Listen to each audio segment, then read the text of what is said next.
Hello, mga kabibs. This is Apple. Hi mga kabibs, this is Gary all the way from Cebu. We're Kabir from Makati. I'm Francis. Hi, we're Kabis from Cavite. Tess. Hi guys, I'm Lucas Ricabis from Laguna. And And And welcome welcome welcome to to to BPO BPO BPO Nightlife. Nightlife. Nightlife.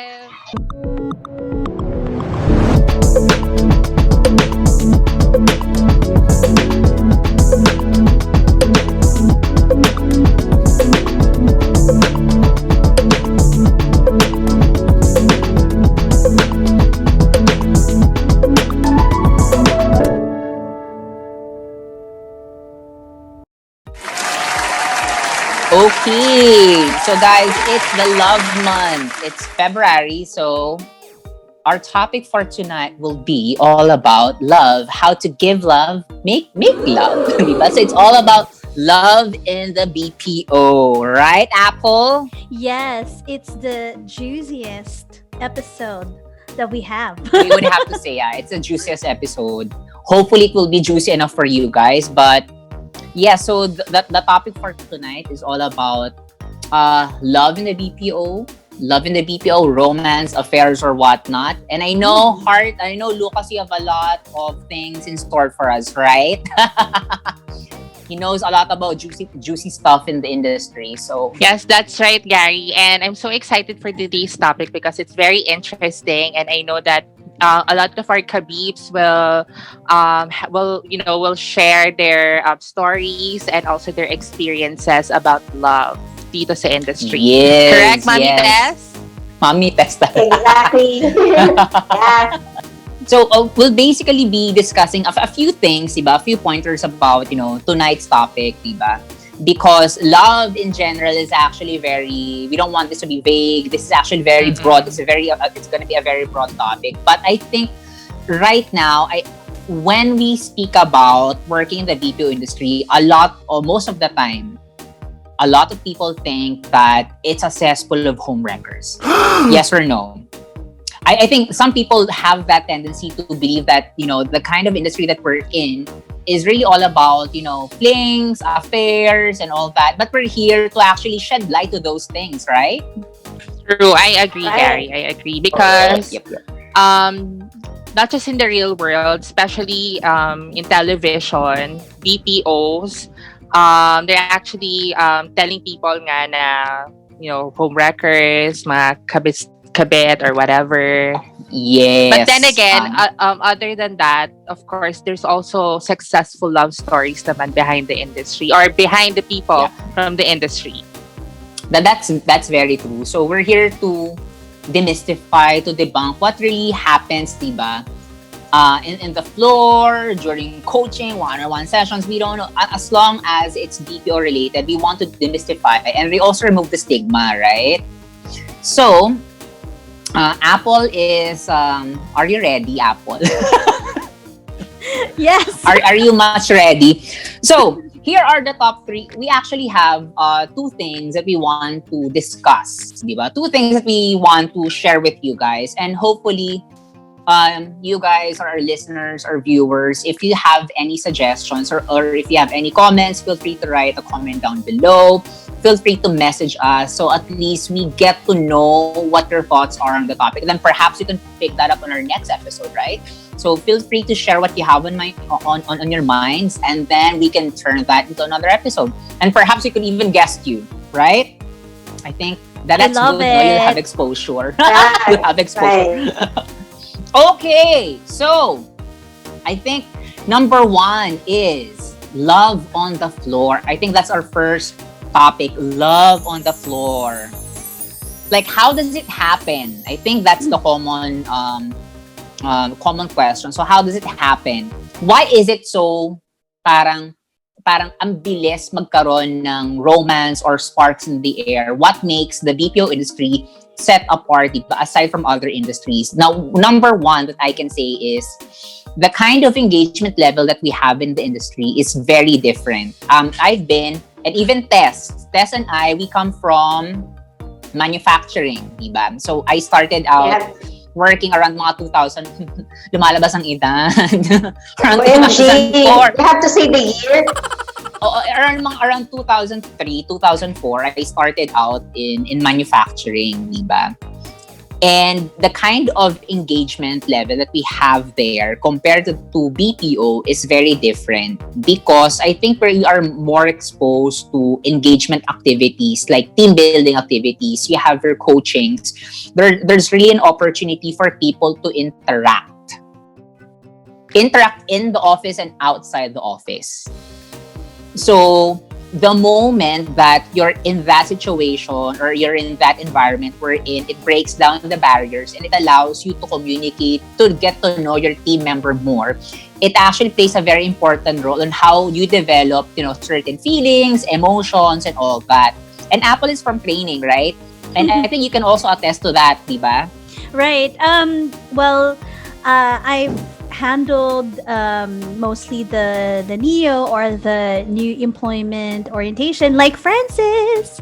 So usually there's bonding as early as just early days in training, and from there, sometimes the trainees would have their jokes and they would have their own love themes. But personally, as your trainer, I'm not a fan of, and you guys can attest to that, I'm not a fan of forming love teams because I always want to keep it strictly professional but fun, but PG-13. It's always a disclaimer for me that let's keep it PG-13 because I don't know whether, and we don't need to know your personal status in life, right? We're here to work. Actually, that's true. Mm-hmm. That's actually very true. Like even for myself, because I was also part of training before, and then I jumped to human resources, right?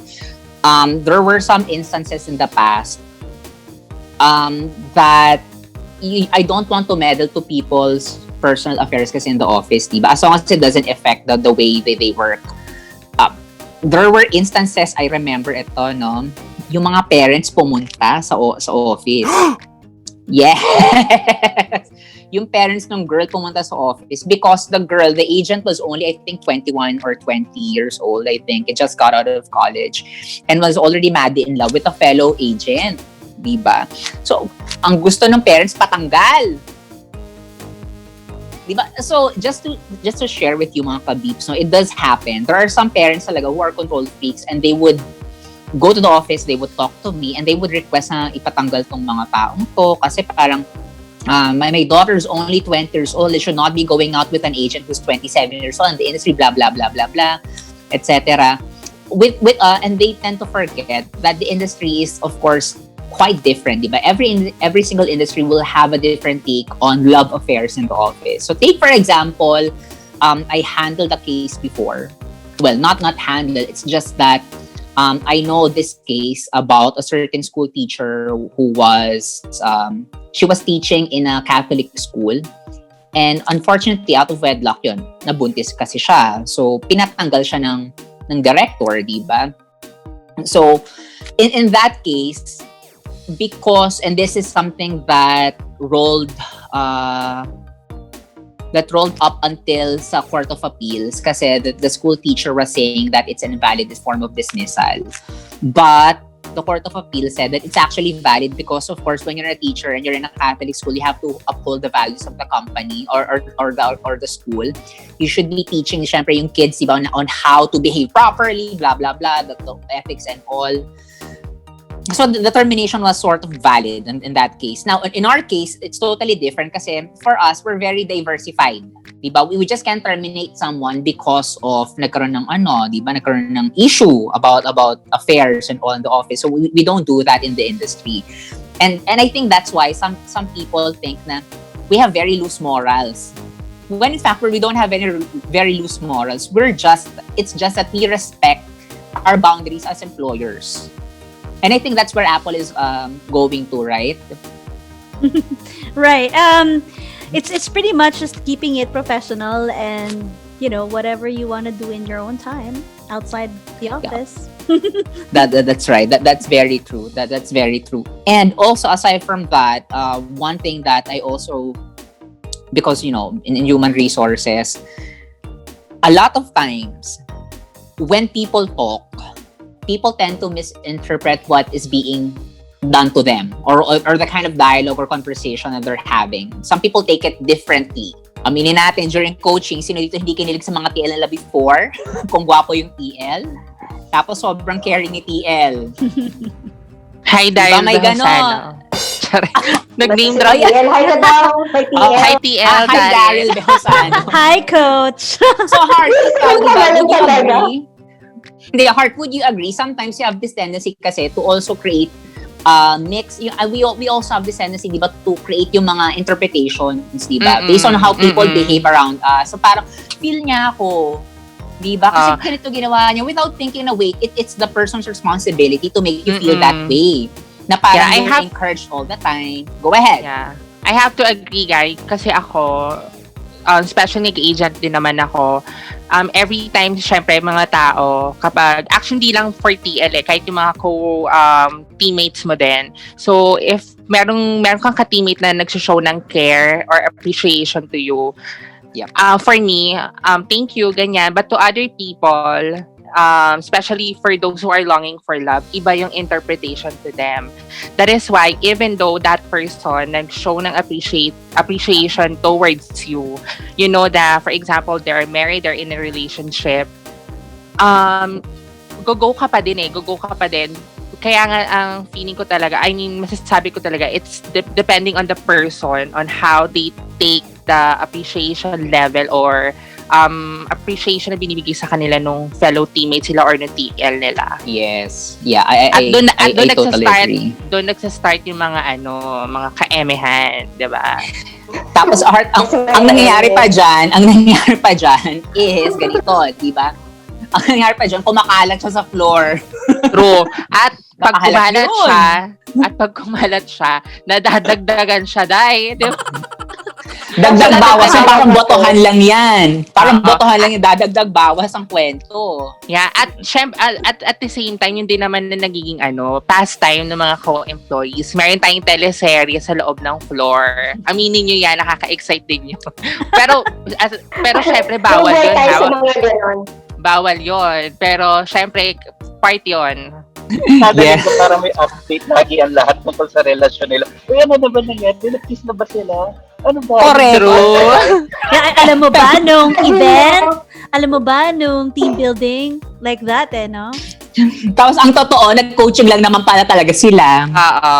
Hindi, I remember this. Alam mo yung team building, syempre if you're from the South, diba?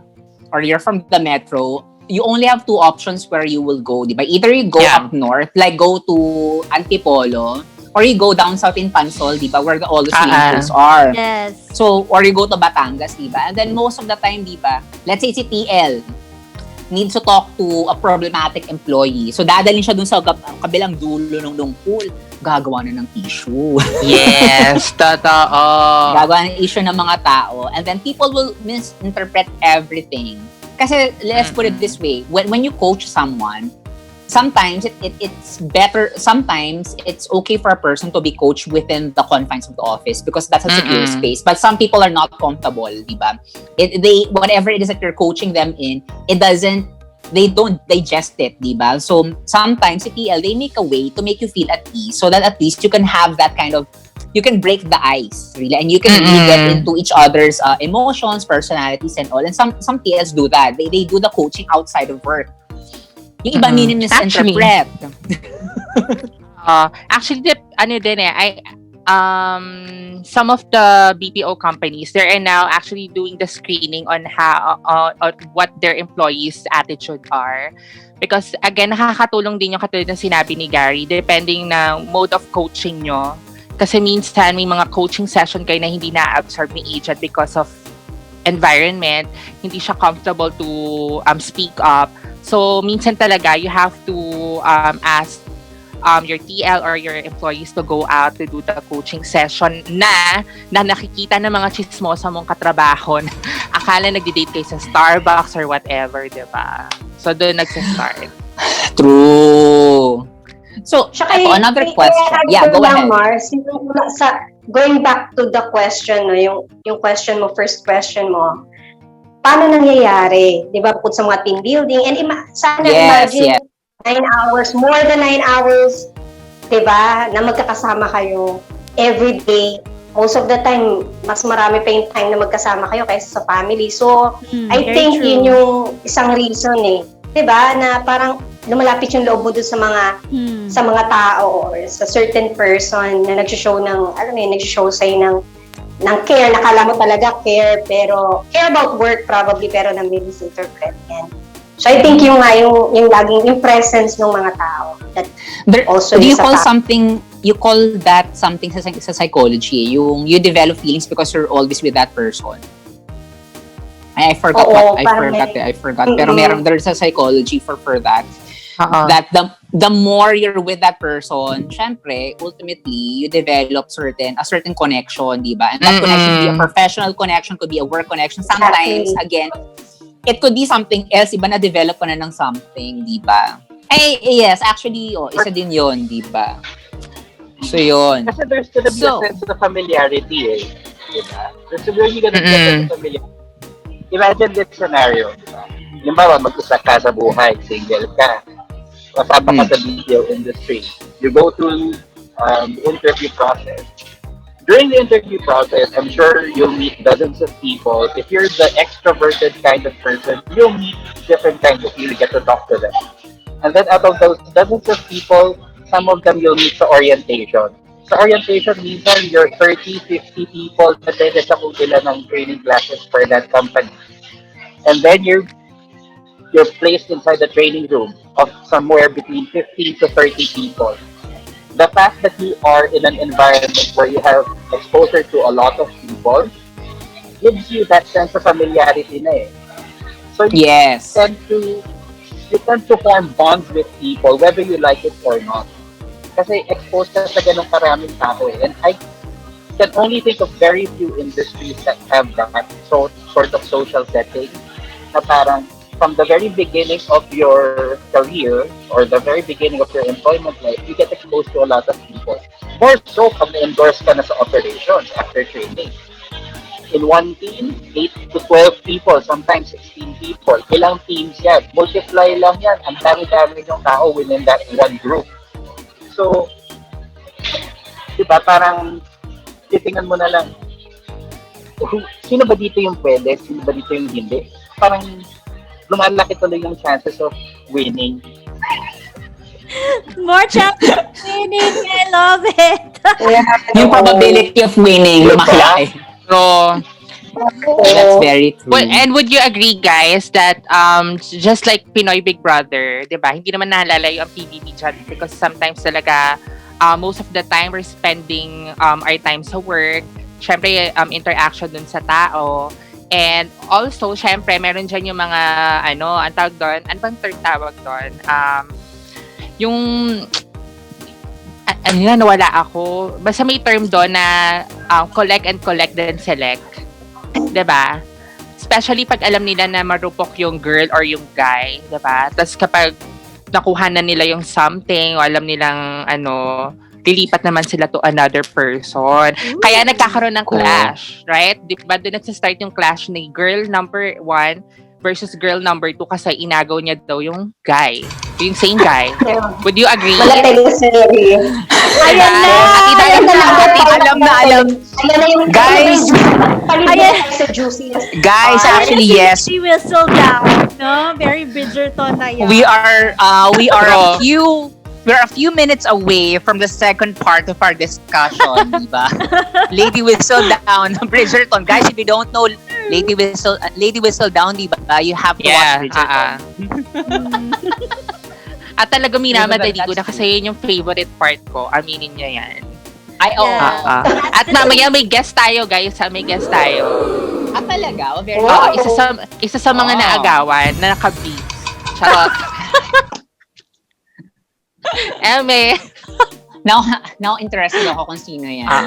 Itago natin siya sa pangalang Shangri-Lin Amor Solo. Who is she? Karot. Who is she? It will be under a witness protection program.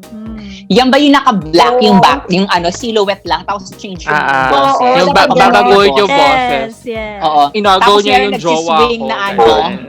May nagsiswing na ilaw ba? Si Franz, ganon. Ganyan ang boses Di niya. ba? Oh my God. Pero kasi engagement kasi in the industry is very important, right? Actually, in every single industry, engagement is very important. It's just that we take this on a different level kasi in the BPO industry. And people might think na, di ba, because of that same kind of engagement level, it's deteriorating din yung values of our employees. Well, later on, again, we will discuss all of that, right, Apple? We'll discuss that, right, guys? Yes. So, next topic is, what if, take for example, di ba, the emotions that you have, di ba, has developed into something else. So, go ahead. Customer service. So, what happens when customer service extends beyond the floor? Juicy. Lucas, pasok! Lucas, pasok! Pasok na! Pasok siya, green. Okay. So, ayun. So, if the customer service extend nga dun sa floor, syempre dun na pumapasok yung mga yung mga assuming, mga taga-assumptions, right? And misinterpretation kung ano ba talaga yung pinaparamdam sa kanila nung isang tao towards them. So, dun na nagsa-start yung number 1. Would you agree, Francis? Choppy ako. Ang hirap ng remote reporter. Pero totoo naman talaga yun. Nangyayari talaga. Although hindi ka ang masaklap nga kasi doon, hindi ako nag-ahente. So hindi ko masyado nakikita yung mga yan. Nalalaman ko na lang sa mga sismisan natin magkakapit-bahay yan eh. Sa mga Aminin kabarangay. nyo. Diyos ko. Aminin nyo. Kung ano man ang nangyayari sa mga ahente, alam na alam yan. Ultimong security guard. Totoo. Hindi, okay naman yun. Wala namang problema eh. Kung mainlang ka doon sa loob, magkaroon pa ng relationship. Ang problema doon, if the relationship is taboo, yung unacceptable para sa society natin. 'Di ba? At yan nga yung mga juicy parts ng ating mga kwentuhan, mga kabips. Yun ang nagiging problema. Kaya nga ang impression sa BPO industry is parang yun nga, puro relationship na lang. Wala na alam kundi mga ganyan. So, yun. That's sad. Yeah. Super And sad. It's a human nature nga naman, 'di ba? Kasi may in love at may in love talaga tayo. So it's it's an individual's option na lang if they're gonna fall in love to someone na hindi pa in a relationship or walang sabit, 'di ba? Yung mga ganon. So, we are in the juiciest, awaited, interesting part of our episode. So we started with customer service. Then customer service taken beyond the floor. Ngayon, tingnan naman natin yung mga napapabalita mga extra service dyan. extra service talaga.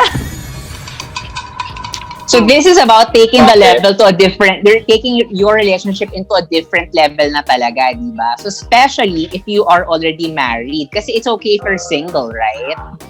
But what happens if, let's say, you develop feelings to a fellow employee and you know for a fact that you're committed to someone else, right? Yun, that's the right word, committed. Kasi hindi lang naman mga guys ang affected dyan. Marami tayo nababalitaan na papasok sa isang company, sila, tapos lalabas, iba na ang kasama. Lucas, baka naman may info ka dyan. Ano ba? Ang dami, Char. Di umala. Hindi, siguro Guys, spill the tea!